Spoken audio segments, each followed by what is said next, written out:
Hello, good morning, dear students. After discussing the first law of motion and the second law of motion, today we will discuss the third law of motion. What is third law of motion?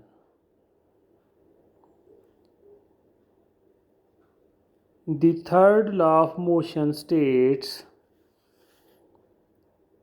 third law of motion the statement है that when one object ਜਦੋਂ ਇੱਕ object exerts a force on an other object ਜਦੋਂ ਇੱਕ object ਕਿਸੇ ਦੂਜੀ object ਤੇ force ਲਾਉਂਦੀ ਹੈ then the second object instantaneously exert a force back on the first ਤਾਂ ਉਸੇ ਪਲ ਦੂਜੀ ਆਬਜੈਕਟ ਹੈ ਜਿਹੜੀ ਉਹ ਵੀ ਪਹਿਲੀ ਦੇ ਉੱਤੇ ਫੋਰਸ ਲਾਉਂਦੀ ਹੈ। ਇੱਕ ਵਾਰ ਫਿਰ ਸੁਣ ਲਓ, ਜਦੋਂ ਇੱਕ ਆਬਜੈਕਟ ਦੂਸਰੀ ਆਬਜੈਕਟ 'ਤੇ ਫੋਰਸ ਲਗਾਉਂਦੀ ਹੈ ਤਾਂ ਉਸੇ ਟਾਈਮ ਦੂਸਰੀ ਆਬਜੈਕਟ ਪਹਿਲੀ ਆਬਜੈਕਟ 'ਤੇ ਫੋਰਸ ਲਾ ਦਿੰਦੀ ਹੈ। These two forces are always equal। ਇਹ ਦੋਨੇ ਫੋਰਸ ਬਰਾਬਰ ਹੁੰਦੀਆਂ ਹਨ। ਜੋ ਇੱਕ ਵਸਤੂ ਦੂਜੀ 'ਤੇ ਲਾਉਂਦੀ ਹੈ ਤਾਂ ਓਨੀ ਹੀ ਫੋਰਸ ਦੂਜੀ ਪਹਿਲੀ 'ਤੇ ਲਾਉਂਦੀ ਹੈ। ਵਟ ਇਨ ਆਪੋਜਿਟ ਡਾਇਰੈਕਸ਼ਨ, ਪਰ ਇਹ ਦੋਨੋਂ ਫੋਰਸਾਂ ਆਪੋਜਿਟ ਡਾਇਰੈਕਸ਼ਨ 'ਚ ਹੁੰਦੀਆਂ ਹਨ। ਜੇਕਰ ਏ ਨੇ ਬੀ 'ਤੇ ਫੋਰਸ ਲਗਾਈ ਰਾਈਟ ਸਾਈਡ ਵੱਲ ਨੂੰ ਤਾਂ ਓਨੀ ਹੀ ਫੋਰਸ ਬੀ ਏ 'ਤੇ ਲਵਾਵੇਗਾ ਲੈਫਟ ਸਾਈਡ ਵੱਲ ਨੂੰ। ਇਸ ਨੂੰ ਇਸ ਤਰ੍ਹਾਂ ਵੀ ਐਕਸਪਲੇਨ ਕੀਤਾ ਜਾਂਦਾ ਹੈ, to every action there is an equal and opposite reaction. To every action, ਹਰੇਕ ਐਕਸ਼ਨ 'ਤੇ there is an equal and opposite reaction, ਉਸ ਦੇ ਬਰਾਬਰ ਦੀ ਅਤੇ ਆਪੋਜਿਟ ਰਿਐਕਸ਼ਨ ਲੱਗ ਜਾਂਦੀ ਹੈ। So these opposing forces are known as action and reaction forces. ਇਹਨਾਂ ਨੂੰ ਐਕਸ਼ਨ ਅਤੇ ਰਿਐਕਸ਼ਨ ਫੋਰਸਿਸ ਵੀ ਕਿਹਾ ਜਾਂਦਾ ਹੈ। ਇਸ ਦੀਆਂ ਬਹੁਤ ਸਾਰੀਆਂ ਐਗਜ਼ਾਮਪਲਸ ਹਨ, ਜਿਸ ਤਰ੍ਹਾਂ ਤੁਸੀਂ ਪੜ੍ਹ ਲੈਣਾ ਹੈ ਡਿਟੇਲ ਦੇ ਵਿੱਚ।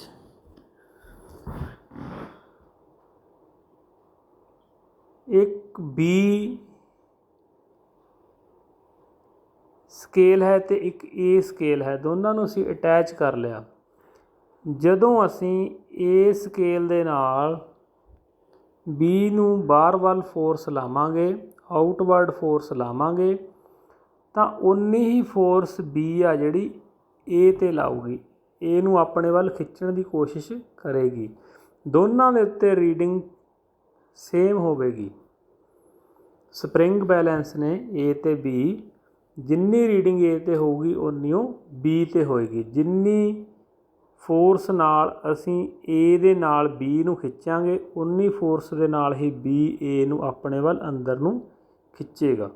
ਸੋ to every action there is an equal and opposite reaction. It is important to note that even though the action and reaction forces are always equal in magnitude, these forces may not produce acceleration of equal magnitude। ਭਾਵੇਂ ਇਹਨਾਂ 'ਚ ਕੋਈ acceleration ਨਹੀਂ produce ਹੋ ਰਹੀ, ਪਰ force ਹੈ ਜਿਹੜੀ ਆਪੋਜਿਟ ਲੱਗੇਗੀ। ਇਸ ਦੀਆਂ ਬਹੁਤ ਸਾਰੀਆਂ ਹੋਰ ਐਗਜ਼ਾਮਪਲਸ ਹਨ। ਗਨ ਅਤੇ ਬੁਲਟ ਵਾਲੀ ਐਗਜ਼ਾਮਪਲ ਵੀ ਹੈ, ਤੁਹਾਨੂੰ ਫਿਗਰ ਦੇ ਵਿੱਚੋਂ ਇਹ ਕਲੀਅਰ ਹੋ ਜਾਏਗੀ। ਇੱਕ ਜਦੋਂ ਗਨ ਨੂੰ ਅਸੀਂ ਫਾਇਰ ਕਰਦੇ ਹਾਂ ਤਾਂ ਇਸ ਵਿੱਚੋਂ ਬੁਲਟ ਨਿਕਲਦਾ ਹੈ। ਜਿੰਨੀ ਗਨ ਬੁਲਟ 'ਤੇ ਫੋਰਸ ਲਾਉਂਦੀ ਹੈ ਓਨੀ ਹੀ ਫੋਰਸ ਨਾਲ ਗਨ ਹੈ ਜਿਹੜੀ ਬੈਕਵਰਡ ਮੂਵ ਹੋਵੇਗੀ, ਪਿੱਛੇ ਵੱਲ ਨੂੰ ਮੂਵ ਹੋਵੇਗੀ। ਨੈਕਸਟ ਐਗਜ਼ਾਮਪਲ, ਐਜ਼ ਦੀ ਸੇਲਰ ਜੰਪ ਇਨ ਫਾਰਵਰਡ ਡਾਇਰੈਕਸ਼ਨ ਜਿਵੇਂ ਹੀ ਸੇਲਰ ਕਿਸ਼ਤੀ ਚਲਾਉਣ ਵਾਲਾ ਬਾਹਰ ਨੂੰ ਫੋਰਸ ਲਾਵੇਗਾ ਤੇ ਦੂਸਰੇ ਪੈਰ ਦੇ ਨਾਲ ਉਨੀ ਹੀ ਫੋਰਸ ਆਪੋਜਿਟ ਲੱਗ ਜਾਏਗੀ। ਇਹ ਜਨਰਲ ਐਗਜ਼ਾਮਪਲ ਹੈ। ਇੱਕ ਇਹ ਵੀ ਹੈ ਕਿ ਦੋ ਸਟੂਡੈਂਟ ਨੇ ਜਿਹੜੇ ਉਹ ਸੈਪਰੇਟ ਕਾਰਟਸ ਦੇ ਉੱਤੇ ਖੜੇ ਹਨ। ਜਿੰਨੀ ਫੋਰਸ ਨਾਲ ਇਹ ਬॉयਜ਼ ਗਰਲਸ ਵੱਲ ਨੂੰ ਬੈਗ ਸਿੱਟੇਗਾ ਉਨੀ ਫੋਰਸ ਨਾਲ ਹੀ ਇਸ ਦਾ ਕਾਰਟ ਬੈਕਵਰਡ ਮੂਵ ਹੋਵੇਗਾ ਤੇ ਗਰਲ ਵਾਲਾ ਕਾਰਟ ਕਿੱਧਰ ਨੂੰ ਮੂਵ ਹੋਏਗਾ? ਆਪੋਜਿਟ ਡਾਇਰੈਕਸ਼ਨ 'ਚ। ਜਦੋਂ ਬੈਗ ਸਿੱਟੇਗਾ ਤਾਂ ਜਿੰਨੀ ਫੋਰਸ ਗਰਲਸ ਵਾਲੇ ਕਾਰਟ 'ਤੇ ਲੱਗੇਗੀ ਉਨੀ ਹੀ ਆਪੋਜਿਟ ਫੋਰਸ ਇਹ ਲੱਗੇਗੀ बॉयज़ वाले कार्ड से। So this is the third law of motion. To every action there is an equal and opposite reaction. दोबारा एक बार स्टेटमेंट फिर पढ़ लो, हुण तुहाडे समझ विच आ जाएगी। The third law of motion states that when one object exerts a force on another object, ਜਦੋਂ ਇੱਕ ਆਬਜੈਕਟ ਦੂਜੀ ਆਬਜੈਕਟ 'ਤੇ ਫੋਰਸ ਲਾਉਂਦੀ ਹੈ, the second object instantaneously exerts a force back on the first. ਉਸੇ ਪਲ ਦੂਜੀ ਆਬਜੈਕਟ ਫੋਰਸ ਪਹਿਲੀ 'ਤੇ ਲਾਵੇਗੀ। ਦੀਜ਼ ਫੋਰਸਿਸ ਆਰ ਇਕੁਅਲ, ਇਹ ਬਰਾਬਰ ਹੋਣਗੀਆਂ in magnitude but opposite in direction, opposite direction 'ਚ ਹੋਣਗੀਆਂ। These forces are known as action and reaction. ਇੱਕ ਫੋਰਸ ਜੋ ਪਹਿਲਾਂ ਲੱਗੀ ਉਸ ਨੂੰ ਐਕਸ਼ਨ ਕਿਹਾ ਜਾਂਦਾ ਹੈ, ਜੋ ਉਸ ਦੇ ਆਪੋਜਿਟ ਲੱਗਦੀ ਹੈ ਉਸ ਨੂੰ ਕਿਹਾ ਜਾਂਦਾ ਹੈ ਰਿਐਕਸ਼ਨ ਫੋਰਸ। ਸੋ ਇੱਕ ਡੈਫੀਨੇਸ਼ਨ ਇਸ ਦੀ ਇਹ ਵੀ ਹੈ, to every action there is an equal and opposite reaction.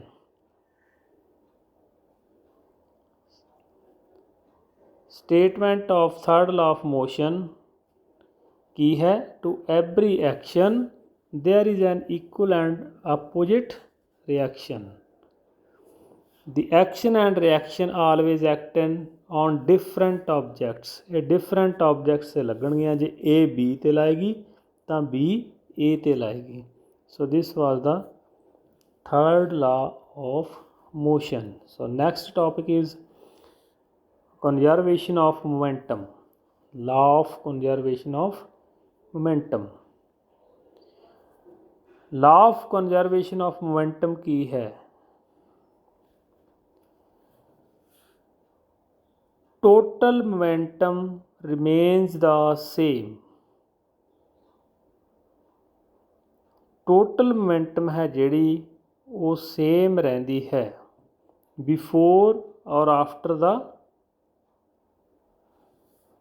ਕੋਲਿਜ਼ਨ। ਟਕਰਾਓ, ਦੋ ਬੋਲਾਂ ਜਦੋਂ ਇੱਕ ਦੂਸਰੇ ਨਾਲ ਟਕਰਾਉਂਦੀਆਂ ਹਨ ਤਾਂ ਉਸ ਨੂੰ ਕੋਲਿਜ਼ਨ ਕਹਿੰਦੇ ਹਨ। ਦੋ ਆਬਜੈਕਟਸ ਦੀ ਮੋਮੈਂਟਮ ਟਕਰਾਉਣ ਤੋਂ ਪਹਿਲਾਂ ਅਤੇ ਟਕਰਾਉਣ ਤੋਂ ਬਾਅਦ ਵਿੱਚ ਬਰਾਬਰ ਰਹਿੰਦੀ ਹੈ। The total momentum before and after the collision remains same. ਕਿਸ ਤਰ੍ਹਾਂ?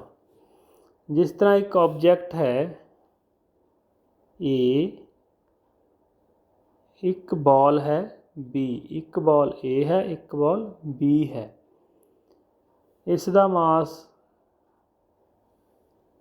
m1 ਹੈ ਤੇ ਇਸ ਦਾ ਮਾਸ m2 ਹੈ। ਇਸ ਦੀ ਵੈਲੋਸਿਟੀ, ਜਿਸ ਵੈਲੋਸਿਟੀ ਨਾਲ ਇਹ ਆ ਰਹੀ ਹੈ u1 ਇਨੀਸ਼ੀਅਲ ਵੈਲੋਸਿਟੀ, ਇਸ ਦੀ ਵੈਲੋਸਿਟੀ ਹੈ u2। ਸੋ ਇਹਦੀ ਮੋਮੈਂਟਮ ਕਿੰਨੀ ਹੋਵੇਗੀ? ਮੋਮੈਂਟਮ ਸਾਨੂੰ ਅਸੀਂ ਕੱਲ੍ਹ ਪੜ੍ਹਿਆ product of mass and velocity m1 u1, ਅਤੇ ਇਸ ਦੀ ਮੋਮੈਂਟਮ ਕਿੰਨੀ ਹੋਊਗੀ m2 u2। ਇਹ ਦੋਨੋਂ ਆਪਸ ਵਿੱਚ ਟਕਰਾ ਗਈਆਂ। ਸਪੋਜ਼ ਇਸ ਦੀ ਜੋ ਸਪੀਡ ਹੈ ਅਤੇ ਇਸ ਦੀ ਸਪੀਡ ਹੈ, ਅਤੇ ਟਕਰਾਉਣ ਤੋਂ ਬਾਅਦ ਇਹਨਾਂ ਦਾ ਆਪਣਾ ਆਪਣਾ ਰਾਹ ਹੋ ਜਾਵੇਗਾ। ਸਪੋਜ਼ A ਵਾਲੀ ਇੱਧਰ ਚਲੀ ਗਈ ਅਤੇ B ਵਾਲੀ ਇਸ ਡਾਇਰੈਕਸ਼ਨ 'ਚ ਚਲੇਗੀ ਟਕਰਾਉਣ ਤੋਂ ਬਾਅਦ। ਟਕਰਾਉਣ ਨੂੰ ਕੋਲਿਜ਼ਨ ਕਹਿੰਦੇ ਹਨ। ਉਸ ਤੋਂ ਬਾਅਦ ਮਾਸ ਤਾਂ ਸੇਮ ਹੀ ਰਹੇਗਾ m1 m2, ਕਿਉਂਕਿ ਮਾਸ ਨਹੀਂ ਬਦਲਦਾ। ਅਤੇ ਇਸ ਦੀ ਵੈਲੋਸਿਟੀ ਕਿੰਨੀ ਹੋ ਗਈ v1, ਵੈਲੋਸਿਟੀ ਚੇਂਜ ਹੋ ਗਈ। ਜੋ ਪਹਿਲਾਂ ਸਪੀਡ ਸੀ ਹੁਣ ਉਹ ਨਹੀਂ ਰਹੀ। ਅਤੇ ਇਸ ਦੀ ਸਪੀਡ ਕਿੰਨੀ ਹੋ ਗਈ v2, ਇਸ ਦੀ ਵੀ ਸਪੀਡ ਚੇਂਜ ਹੋ ਗਈ। ਹੁਣ ਇਹਨਾਂ ਦੀ ਮੋਮੈਂਟਮ ਕਿੰਨੀ ਹੋਏਗੀ v1 m1 ਅਤੇ ਇਹਦੀ v2 m2। u1 ਅਤੇ u2 ਇਨੀਸ਼ੀਅਲ ਵੈਲੋਸਿਟੀ ਹੈ ਟਕਰਾਉਣ ਤੋਂ ਪਹਿਲਾਂ। ਟਕਰਾਉਣ ਤੋਂ ਬਾਅਦ ਸਪੀਡ ਬਦਲ ਗਈ। ਇਸ ਦੀ ਹੋ ਗਈ v1, ਇਸ ਦੀ ਹੋ ਗਈ v2। ਸਪੀਡ ਕਿਵੇਂ ਬਦਲ ਜਾਂਦੀ ਹੈ ਹੋਰ ਵੀ ਡਿਸਕਸ ਕਰ ਲਾਂਗੇ ਬਾਅਦ ਵਿੱਚ। ਸੋ ਇਹਨਾਂ ਦੀ ਟੋਟਲ ਮੋਮੈਂਟਮ ਕਿੰਨੀ ਹੈ, ਪਹਿਲਾਂ m1 plus u1 m1 u1 plus m2 u2, ਇਹ ਪਹਿਲਾਂ ਦੀ ਮੋਮੈਂਟਮ ਹੈ ਦੋਨਾਂ ਦੀ ਟੋਟਲ। ਅਤੇ ਜੋ ਬਾਅਦ ਵਾਲੀ ਹੈ ਉਹ ਹੋਏਗੀ v1 m1 plus v2 m2। ਸੋ ਇਹ ਦੋਨੋਂ ਮੋਮੈਂਟਮਸ ਆਪਸ ਵਿੱਚ ਬਰਾਬਰ ਹੋਣਗੀਆਂ। ਇਸ ਨੂੰ ਇੱਕ ਤਰੀਕੇ ਨਾਲ ਹੋਰ ਅਸੀਂ ਸਮਝ ਸਕਦੇ ਹਾਂ।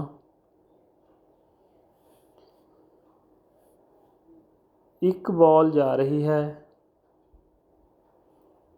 ਉਸ ਤੋਂ ਪਿੱਛੇ ਫਾਸਟ ਸਪੀਡ ਤੇਜ਼ ਬਾਲ ਆ ਰਹੀ ਹੈ। ਇਹ ਬਾਲ ਇਹਦੇ ਵਿੱਚ ਟਕਰਾ ਜਾਏਗੀ। ਇਸ ਬਾਲ ਦੀ ਸਪੀਡ ਤੇਜ਼ ਹੋ ਜਾਣੀ ਹੈ ਬਾਅਦ ਵਿੱਚ, ਅਤੇ ਇਹਦੀ ਸਪੀਡ ਹੌਲੀ ਹੋ ਜਾਏਗੀ। ਟੋਟਲ ਮੋਮੈਂਟਮ ਕੀ ਰਹੇਗੀ ਸੇਮ।